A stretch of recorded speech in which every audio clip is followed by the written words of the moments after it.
Welcome to La Vida Rosa. I'm your host Pinky, and today we're going to be talking about Married at First Sight. So if you'd like to see more, then just stay tuned. Like, comment, and subscribe. And without further ado, let's get into this video. All right, you guys, this is the episode where it's the end of the honeymoons and they move into the apartments. The apartments were decent this season, but I just hated the decor. Like, they made it look like, it just reminded me of the Golden Girls, like very, I don't know, almost dated. The appliances and everything were up to date, but they always have to have the tiniest of beds in those rooms. I'm like, how do y'all sleep in that same bed together? Let's start with Shaq and Kristen, because I barely have any notes on them at all. Like, they didn't do nothing this episode. Shaquille said that he's a neat freak, and basically his suits and everything are color coded, and she's the complete opposite. She said her closet was a mess. So I wish they would have showed that to us. I would have loved to see that this episode. I guess we're gonna have to wait till next episode.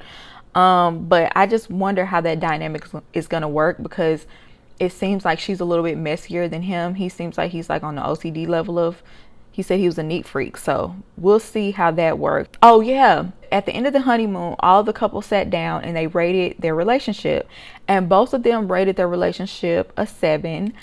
I believe that Kirsten is not telling the truth. Okay, I don't think a 7 is the level of interested that she is into Shaq, but I digress. Let's move on to Chris and Nicole.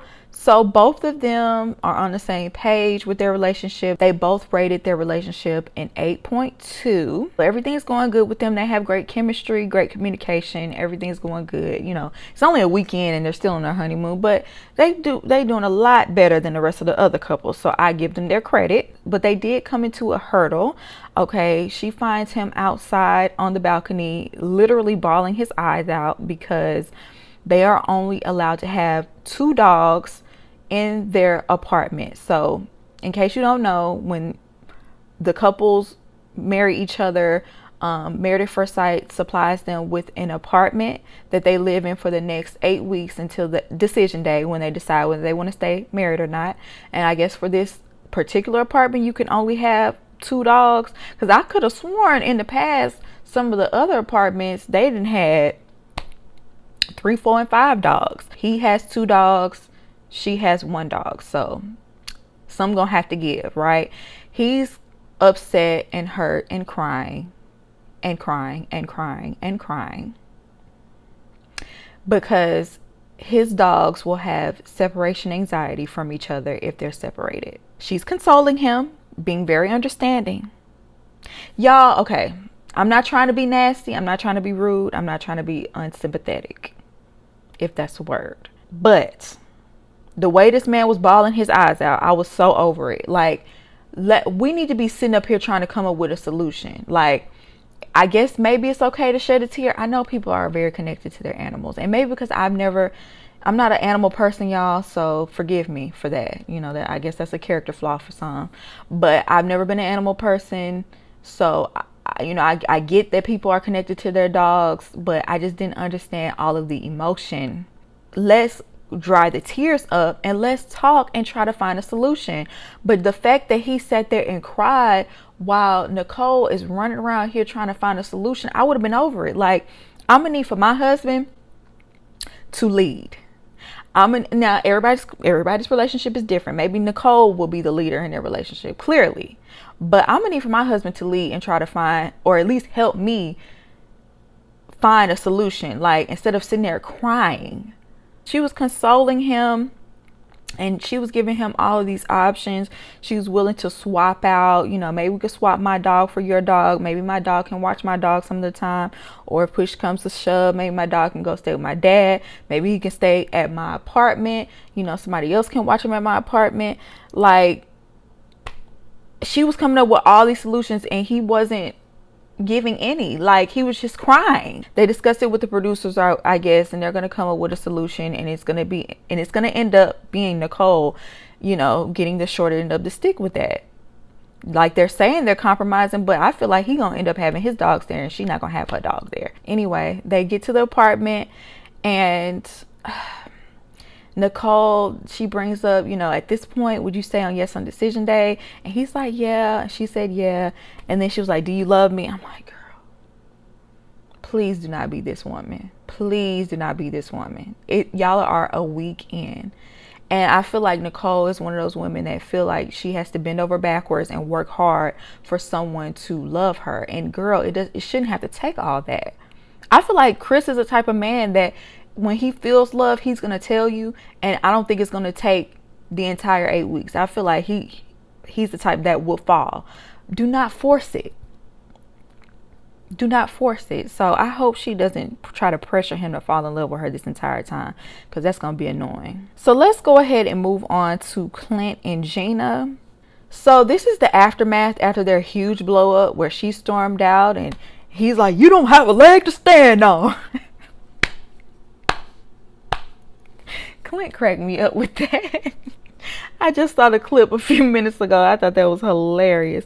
But anyway, I don't know. She's just completely playing the victim, like he was body shaming her or something. Like, I just didn't like how she doesn't have to answer for your actions. Like, the way you talked to him about red hair, that was offensive. Like, that was nasty the way you did that. But you want him to come crying and begging you for an apology. Like, I just didn't like that. And so, you know, he's talking to the other guys about the situation. He didn't realize it was like such a huge deal. He didn't get it. Eris said basically that's probably an insecurity for her. And maybe you delivered it in a way that, you know, offended her. And the fact that you said it in front of people and it's how she interpreted it. And I feel like under normal circumstances, I could see where Eris was coming from. But I feel like what she said about him negated all of that. I really do, because you didn't care about his feelings and how he would be affected. But he ended up apologizing to her off camera. They had a heart to heart, and you know, she's good. She got what she wanted. Blah. I was so mad. You know, it's one thing to apologize to her, but the fact that he felt the need to get up and have to apologize to everybody in the room, like, I get why he did it. But I just didn't feel like it was necessary. Nicole was doing too much. I don't know. I feel like Kirsten was doing too much. You stuck your foot in your mouth. I feel like Nicole and Kirsten was doing way too much, especially you, Kirsten, because you basically did exactly what he did, and no one got offended by it. He apologized. Nicole felt the need to accept it on everybody's behalf.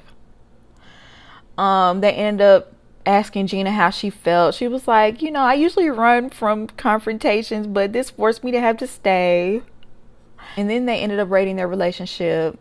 She rated it a 5. He rated it a 5.5. And, you know, both of them felt like, you know, that's good based off where they was the day before. And I'm just like, I don't know. They're not going to make it. Especially because Gina's the type to not take accountability for anything she's done.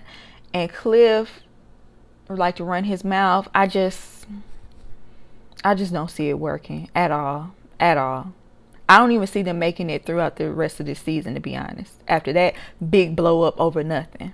Let's move on to Dominique and McKinley. He rated the relationship a 7.5, and she basically agreed, even though I don't think she really thinks their relationship is a 7.5, but she went along with it. I feel like she was trying to do like the whole united front thing. Their personalities do not mesh whatsoever. Later on, she brought up the fact that she has a problem that he said he only did things like excursions to make her happy. Basically, she wants him to be like her. She wants him to be adventurous, and that's like not in his nature to be like that. It just is what it is. That's not the type of person he is. He doesn't like to do it. It's one thing to tell him, well, don't complain the whole time, but to be like, I want you to be as gung-ho as I am, that's not him. Like, you want him to be someone else, and that comes off a little bit controlling in that way. But she says she feels like she has to coach him and she can't enjoy the moment, and I can see where she's coming from with that. Like, I wouldn't want to have to constantly feel like I'm constantly having to pull you out of your shell. I do want you to take some initiative, and, you know, if I say I want to do something, just do it with me and don't complain. But you can't expect him to have the same energy to want to do those things like you, because he's not you. He has a different personality than you. He's introverted. You're clearly extroverted. And so y'all have to make a compromise when it comes to that. But he said that he feels like he's constantly being critiqued, and like he's walking on eggshells with her now. And he feels like he gives her the benefit of the doubt and she doesn't give it to him, because she is kind of like being nitpicky with him. And she admitted that she's kind of has like a hard shell from her past dating experiences. So maybe that's why she's kind of being a little cold towards him. Like, yeah, some of the things, you know, the jokey thing and, you know, some of the things he does can be annoying, but she been a little cold in the way she's delivering her critiques. She tired of him.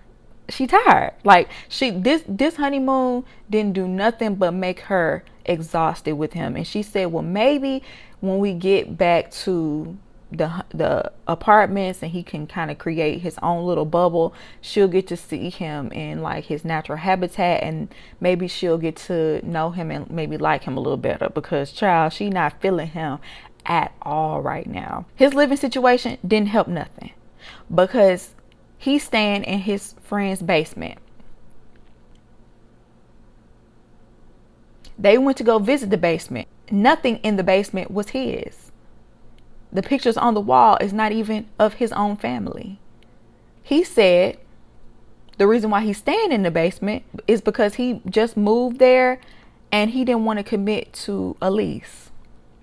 But you're ready to commit to get married?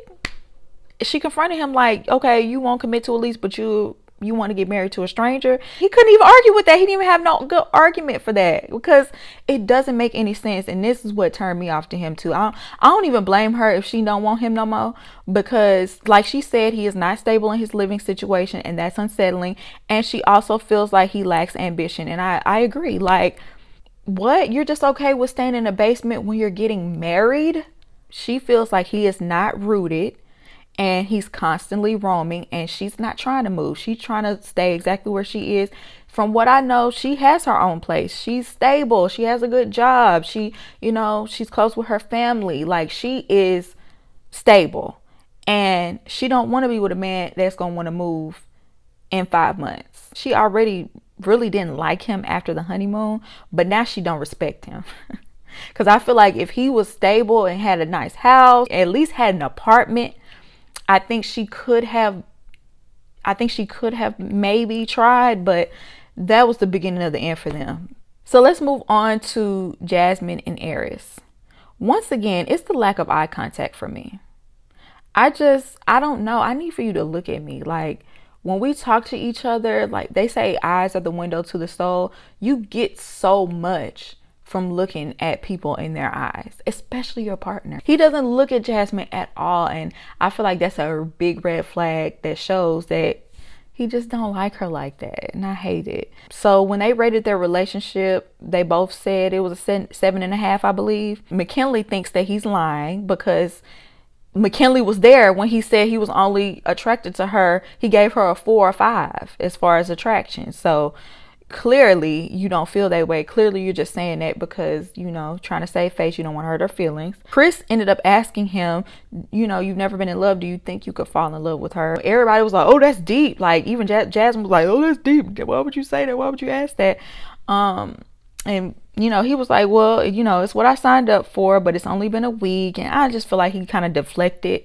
Then again, how do you answer that if you've never been in love? So I'll kind of give him a pass on that. Chris's assessment of the situation is she's ready to be a wife, but he doesn't think that he's ready to be a husband. I feel like that's a great assessment, but he does feel guilty that he's not as attracted to her as she is to him. So later on, he finally told her that he kind of had a friend vibe with her, and that really deflated her, because Jasmine is ready to be a wife. She came into this ready to give her all, be open-minded. She's attracted to him, like she really likes him, and she just feels bad because he doesn't feel the same way. And you know, he tried to clean it up, and he said, you know, but that's a good thing, because I know if something were to happen to me, you would have my back. If I had to go to the hospital, I know you would be there for me. But it's like, I don't want to be, like, if I'm your wife, I want you to be attracted to me romantically. And how do I know those feelings will grow? On top of that, you've never been in love. So I feel like that's we're even at a bigger disadvantage in this situation. So I just felt so bad for her in that moment. So they get to their apartment. He feels like it's a sign because their room number is 313. His father is from Detroit, and that's the area code there. So he felt like that was a sign. Once again, we're reminded that he's never lived with anyone. So they go into their apartment. He's making all of these executive decisions and being real bossy. Like, that's my side of the sink. I'm gonna have these 3 drawers. I'm gonna have this side of the closet. The dog can't sleep in the bed, which I'm not mad at that one at all. But I don't know. He just came in making all these rules and demanding things, and I'm just like, ho. We would have to nip that in the bud right then and there, because you ain't finna come in here and you think you finna just rule over me in my own house. Like, we're gonna, yes, you can be the leader, but we're gonna make decisions together, or you at least gonna ask, hey babe, can I have these 3 drawers and you have those 3? What do you think about that? You know, there's a way to say things, but the way he came in, his tone, I just didn't like the way he just felt like he could just come in and rule over everything. He was judging her for wearing shoes in the house. Like, I don't know. It's some things I'm willing to compromise on. Like, I'll compromise on that. You don't want me to wear shoes in the house? Fine. I can do that. But it, like I said, once again, it's the way that he said it. It was almost like he was judging her because she's the type to wear shoes in the house.